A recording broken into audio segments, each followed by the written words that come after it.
থাকছে বাতিল লোহালক্কর দিয়ে রংপুরের রপ্তানিযোগ্য খেলনা নিয়ে প্রতিবেদন।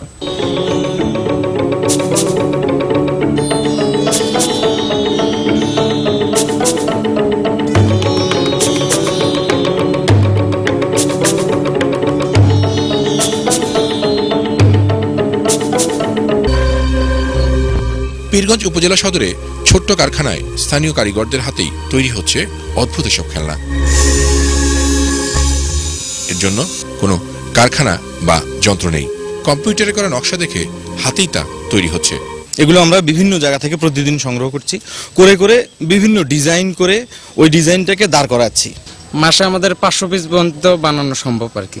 মোটরসাইকেল, রিক্সা, সেলোমেশিনের ফেলে দেওয়া যন্ত্রাংশ থেকে শুধু উত্তরাঞ্চলেই বছরে কয়েকশো কোটি টাকার রপ্তানিযোগ্য এসব খেলনা তৈরি হতে পারে বলেও ধারণা উদ্যোক্তার। গ্রামতুল্লাহ বিপ্লব।